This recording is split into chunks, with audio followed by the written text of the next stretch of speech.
எது எப்படியோ அந்த 4 குழந்தைங்க மேல பாசம் வச்சிருக்கிறேன்னா என் மேல பாசம் வச்சிருக்கிற அந்த 4 குழந்தைங்களோட இன்னும் கொஞ்ச நாளைக்கு வாழணும்னு ஆசைப்படுறம்மா. அதனால எனக்கு கொஞ்ச நாளைக்கு ஆயுசையும் அந்த 4 பசங்களுக்கு நீண்ட ஆயுசையும் ஆரோக்கியத்தையும் கொடுக்கணுமா தாயே. ஈஸ்வரி அம்மா. ஃப்ராட் ஃப்ராட், இந்த ஆளு அப்படி நடிக்கிறான். ப்ளீஸ் பா, இந்த ஆளு நம்பாதீங்க. இந்த ஆளு வேஷம் போட்டுட்டு இருக்கான். இந்த ஆளு நம்பாதீங்க நம்பாதீங்க நம்பாதீங்க. கௌரி, வயசுல பெரியவங்களை இப்படி எல்லாம் பேசக்கூடாதுமா. இதுதான் நீ படிக்கிற லட்சணமா? இல்லப்பா, இந்த ஆளு நடிக்கிறான். இவன் நடிச்சு ஏமாத்த பாக்குறான்.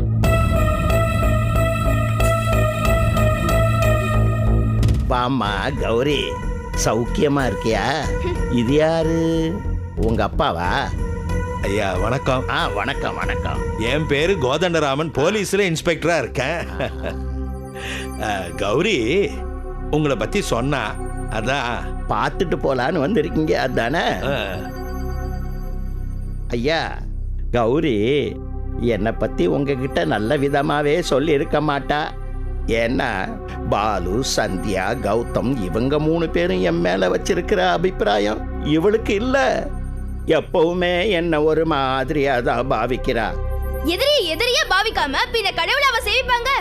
சத்தியமா சொல்றேன், நீ எங்களுக்கு எதிரியே தான். அன்னைக்கு கூட நீ ஹாஸ்பிடலுக்கு வந்து என்ன டாக்டரா செக் பண்ணல? சொல்லு, சவால் விடல. என்னம்மா கௌரி, ஆஸ்பத்திரியில நான் எப்படி டாக்டரா வர முடியும்? இது என்ன மாயாஜாலமா? ஆமா, நீ பண்றது எல்லாமே மாயாஜாலம் தான். நீ ஒரு மந்திரவாதி தான். கௌரி, இங்க வந்து ஆரம்பிச்சிட்டியா? ஏமா நீயும் குழம்பி எங்களையும் குழப்புற? இல்லப்பா, நான் குழம்பல, நான் தெளிவா தான் இருக்கேன். இவரால எங்க 4 பேருக்கு ஒரு ஆபத்து. ப்ளீஸ் பா, நான் சொல்றது கொஞ்சம் நம்புங்களேன். என்னம்மா கௌரி, என்னால உங்களுக்கு ஆபத்தா? வேடிக்கையா இருக்கேம்மா. இப்படி அப்பாவியா கேட்டா நீ நல்லவன் ஆயிட முடியுமா? இங்க பாரு, கூடிய சீக்கிரமே உன் முகத்திரைய கிழிக்கிறேன். கௌரி, என்னது கிழிக்கிறேன் தைக்கிறேன்னு பெரியவங்களை இப்படி எல்லாம் பேசலாமா? இல்லப்பா. பேசாத. நீங்க 4 பேரும் நல்லா இருக்கணும்னு அவர் சாமி கிட்ட வேண்டிக்கிட்டத நான் என் காதால கேட்டேன். அவரை போய் தப்பா சொல்றிய? ஐயா பாவம், அவ சின்ன குழந்தை. அவ சின்ன குழந்தைலாம் கிடையாதுங்க. பெரிய பெரிய சாகசம்லாம் பண்ணியிருக்கிறா. என்னவோ தெரியல, கொஞ்ச நாளா குழம்பி போயிருக்கிறா. அவ சொன்னதை நீங்க எதையும் மனசுல வச்சுக்காதீங்க. என் மகளுக்காக நான் உங்ககிட்ட மன்னிப்பு கேட்டுக்கிறேன். பரவாயில்ல பரவாயில்ல. வா.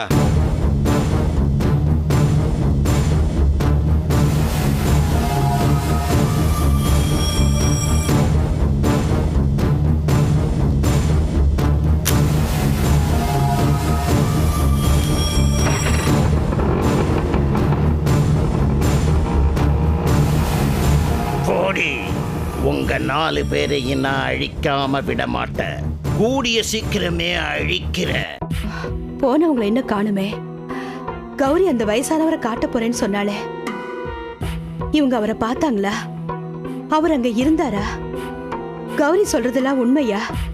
இல்ல இவங்க அவரை பார்க்க முடியாம தடுமாறி நிக்கிறாங்களான்னு ஒண்ணுமே புரியலையே.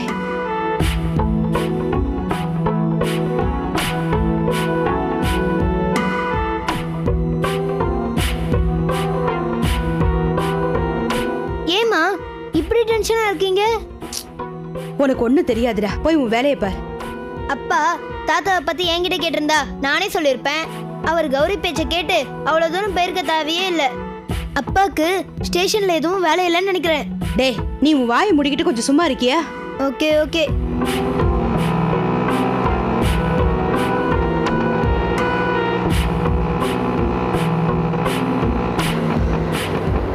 என்னங்க, இவ சொன்ன ஆளை பாத்தீங்களா?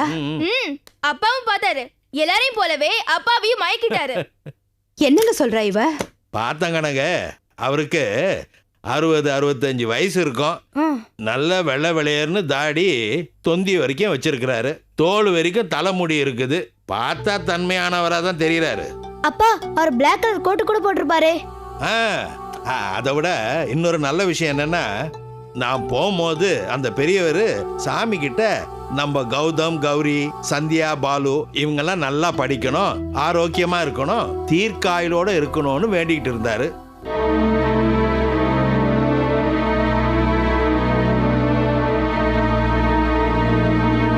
கனகு நம்ம யாருன்னே தெரியாது. அந்த மனுஷன் நம்ம குழந்தைங்களுக்காக வேண்டிக்கிறாரு. அவரை எப்படி தப்பா நினைக்க முடியும்? கௌரி, என்னம்மா இதெல்லாம்? ஐயோ, யாரோ ஒருத்தர் எங்களுக்காக வேண்டிக்கிறாருன்னா அது ஏன் எதுக்குன்னு யோசிச்சு பார்க்க மாட்டீங்களா? சரி, அந்த தாத்தாக்கு உங்க வயசுல பேர குழந்தைகள் இருந்திருக்கலாம், அவங்க பிரிஞ்சு போயிருக்கலாம், உங்களை அவருடைய பேர குழந்தைகளா நினைக்கலாம், அதுக்காக வேண்டி இருக்கலாம். அப்பா, நீங்க அப்படி இருக்கலாம் இப்படி இருக்கலாம்னு கற்பனை பண்ணி பேசாதீங்க. நான் உண்மையை உணர்ந்து சொல்லிட்டு இருக்கேன். அந்த ஆளு ஒரு ஃப்ராடு. அவர் ரொம்ப மோசமானவன். அவனால எங்களுக்கு ஆபத்து இருக்கு. அது வரும்போது நீங்களே புரிஞ்சுக்குவீங்க. கௌரி, கௌரி, அட, என்னங்க இது? இவன் இவ்வளவு உறுதியா சொல்லிட்டு போறா? டாக்டர் சொன்னதா நான் உங்ககிட்ட ஒரு விஷயம் சொன்னேனே, அது நீ மறந்துட்டியா கனகு? ஏண்டா கௌதம், நீ அந்த ஆள் வீட்டுக்கு போயிருக்கேடா? நான் மட்டும் இல்லப்பா, கௌரி, பாலு, சந்தியா நாங்க 3 பேருமே அந்த வீட்டுக்கு போயிருக்கோம். அந்த தாத்தா ரொம்ப நல்லவர்ப்பா.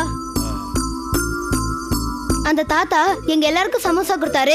நான் ஆசைப்பட்டு கேட்டேன்னு எனக்கு ஒரு குரங்கு பொம்மை கொடுத்தாருப்பா. ஓ, எல்லாரையும் குறை சொல்ற பாலு கூட காந்தி தாத்தாவுக்கு அடுத்து இந்த தாத்தாவை தான் நல்ல தாத்தான்னு சொன்னானா பாத்துக்கங்களேன். ஆனா கௌரிக்கு மட்டும் ஏன் அவரை பிடிக்க மாட்டேங்குது? என்ன கேட்டா எனக்கு எப்படி தெரியும்? அவ ஆரம்பத்துல இருந்து இந்த தாத்தாவை கெட்டவர்னு சொல்லிட்டு இருக்கா. என்னங்க இது? இவன் இப்படி சொல்றான்? கனகு, எல்லாருக்கும் எல்லாரையும் பிடிக்கும்னு சொல்ல முடியாது, பிடிக்கவும் பிடிக்காது. அது நம்மள மாதிரி பெரியவங்களுக்கு தான் பொருந்தும். சைல்டு சைக்காலஜி படி ஒரு குழந்தைக்கு ஒருத்தரை பிடிச்சா எல்லா குழந்தைகளுக்கும் அவரை பிடிக்கணும்.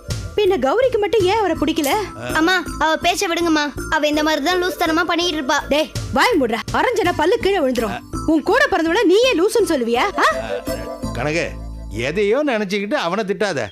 ஏன் ராஜா, ஏன் அப்படிலாம் பேசாத. போ, உள்ள போய் பாடம் படி. போ போ. என்னங்க இது? இப்ப என்னங்க பண்றது? என்ன பண்றது? பெரிய டாக்டரை பார்ப்போம். ஒன்றும் நடக்கலைன்னா எல்லாத்துக்கும் பெரிய டாக்டர் என் பெருமாள் இருக்கிறாரு, அவர் பார்த்துப்பாரு. வா.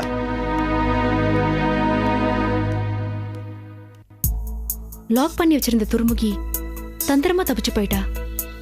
இப்ப மொகாம்போ ரொம்ப தெம்பா இருப்பான். அதோட அடுத்த தாக்குதலுக்கும் தயாரா இருப்பான். அதான் மனுஷங்க மேல ஏதோ செடி கொடியை படர விட்டு கடிக்க ஆரம்பிச்சிட்டதா மூசா சொன்னானே. ஹாய் தாரா. ஹாய். ஹாய். உடம்பு எப்படி இருக்கு? உடம்பு நல்லா இருக்கு தாரா, அதான் காலேஜ் கிளம்பிட்டேன். உடம்பு நல்லா இருக்குன்னு மருந்து சாப்பிடறத மட்டும் நிறுத்திடாதீங்க. வைத்தியரமா போதும்னு சொல்ற வரைக்கும் சாப்பிடணும், சரியா? ம், தேங்க்ஸ். முகத்துல ஏதோ ஒரு புது கலை தெரியுதே, என்ன விஷயம்? வேதாளம் மரத்தை விட்டு இறங்கிடுச்சு. வேதாளம்? ஓ, மைதிலி மீட் பண்ணிட்டீங்களா? மீட் பண்ணி பேசிட்டேன். இப்போ அவ நம்மள புரிஞ்சுக்கிட்டா. Wow, really? ம்.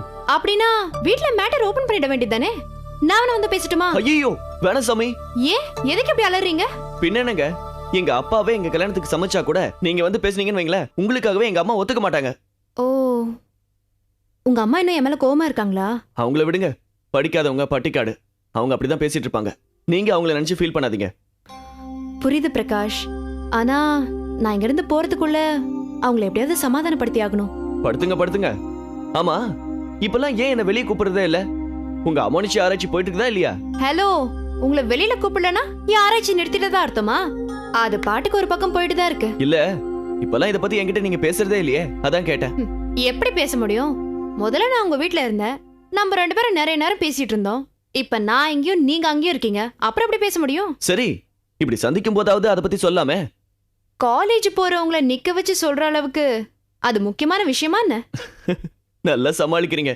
ஐ திங்க் நீங்க எதையோ என்கிட்ட இருந்து மறைக்கிறீங்க. சேச்சே, உங்ககிட்ட மறைக்கிறதுக்கு என்ன இருக்கு? இன்ஃபேக்ட் நான் ரொம்ப ஃப்ராங்க்னு உங்களுக்கு நல்லாவே தெரியும். மூசா வீட்ல எல்லாரும் என் ஆராய்ச்சிக்கு ரொம்ப ஹெல்ப்ஃபுல்லா இருக்காங்க. சொல்லப்போனா மூசாவும் தாத்தாவும் சில அமானுஷ்ய விஷயங்களை பத்தி என்கிட்ட சொன்னாங்க. இப்போதைக்கு நான் அதை பத்தி தான் ஆராய்ச்சி பண்ணிட்டு இருக்கேன். எங்க இருக்கிற அமானுஷமா? அப்படியே இங்க அமானுஷம் இருக்கு, அதுவும் எனக்கு தெரியாம, அதுவும் புதுசா வந்தவங்க கண்டுபிடிச்சு சொல்ற அளவுக்கு இருக்கு. ஆராய்ச்சி முடியட்டும், அப்புறமா சொல்றேன். என்னங்க நீங்க இது கூட சொல்ல மாட்டேங்கிறீங்க? சொன்னா உங்களுக்கு முன்னாடி நானா கண்டுபிடிச்சிட போறேன். இல்லதான், இருந்தாலும் நான் அதை இப்ப சொல்ல மாட்டேன். ஆராய்ச்சி முடிஞ்சதுக்கு அப்புறம் தான் சொல்லுவேன். ரொம்ப சஸ்பென்ஸ் வைக்கிறீங்க. சரி விடுங்க. எனிவே உங்க ஆராய்ச்சி நல்லபடியா முடிஞ்சா சரி. All the best. தேங்க்யூ. அப்ப நான் கிளம்புறேங்க. பாய். பாய்.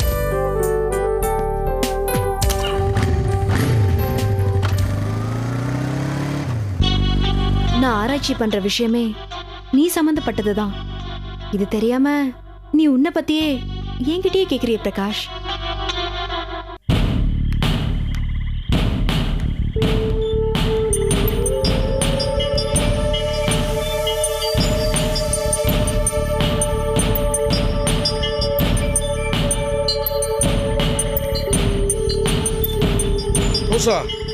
இது வரைக்கும் எந்த விதமான அசம்பாவிதமோ அதுக்குண்டான அறிகுறியோ தெரியல.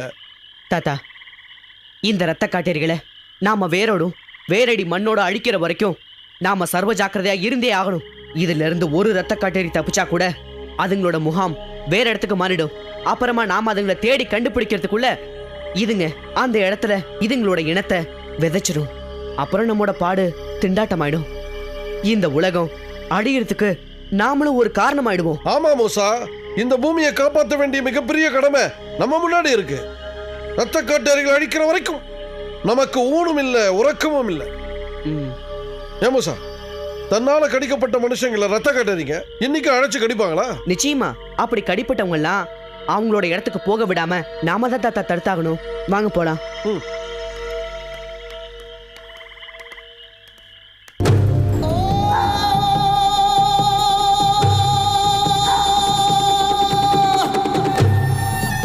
என் இனிய சகாக்களே, உங்களுக்கு ஒரு நற்செய்தி.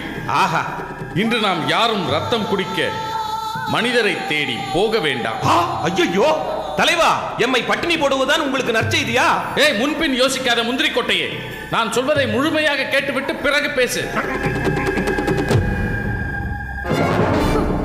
விளங்காதவர்களுக்கு விளக்கம் சொல்லி என்ன பயன்? சொல்ல வந்ததை சொல்லுங்கள் தலைவா. நாம் ஊருக்குள் போய் ரத்தம் குடிக்க வேண்டியதில்லை. என் அழைப்பை ஏற்று நேற்று நம்மால் கடிபட்ட மனிதர்களே நமக்கு ரத்தம் கொடுக்க நம்மை தேடி இங்கு வருவார்கள்.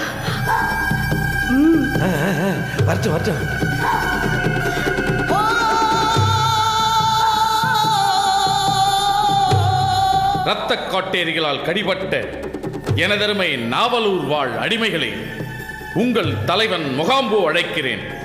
அனைவரும் எமது இருப்பிடம் நோக்கி வாருங்கள்.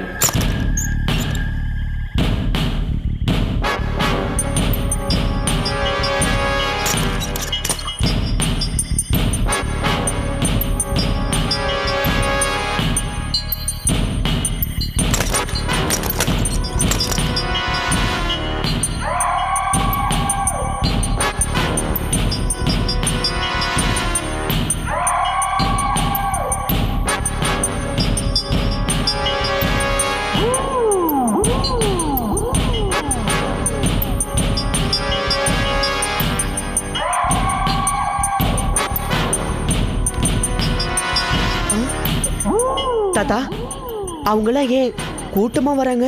அதானே, என்னன்னு தெரியலையே. ஒருவேளை ரத்த காட்டேரிகளால கடிப்பட்டவங்களா இருக்குமோ? இருக்கலாம். வாங்க போய் பார்க்கலாம். நில்லுங்க, எல்லாரும் எங்க போறீங்க? அங்கெல்லாம் போக கூடாது, முதல்ல வீட்டுக்கு போங்க.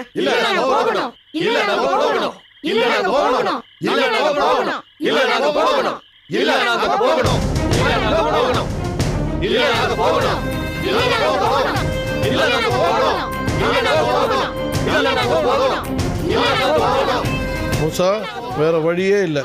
நம்ம சக்தியால இவங்களை தடுத்து நிறுத்தியே ஆகணும். நாங்க போகணும், நாங்க போகணும். நாங்க போகணும், நாங்க போகணும், நாங்க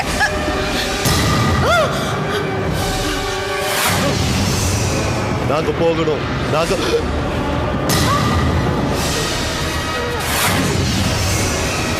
போகணும்.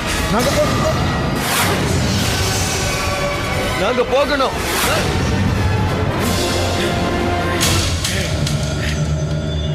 நாம எங்க இருக்கோம்?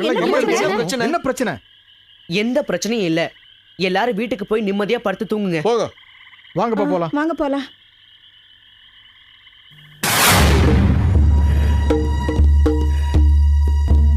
தலைவா, என்ன இது?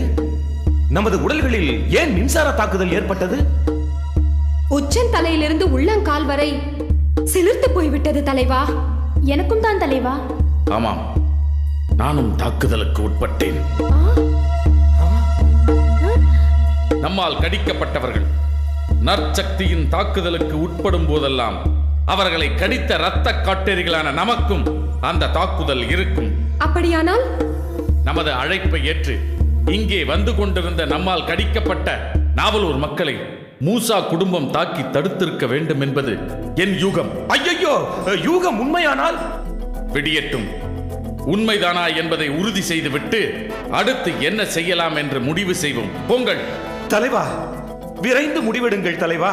எங்கோ எவனோ யாரையோ தாக்க இங்கே நமக்கு முதுகு தண்டு சிலிர்த்து போகிறது. எனக்கு பசி வேறு வயிற்றை கிள்ளுகிறது. புலம்பாமல் போ.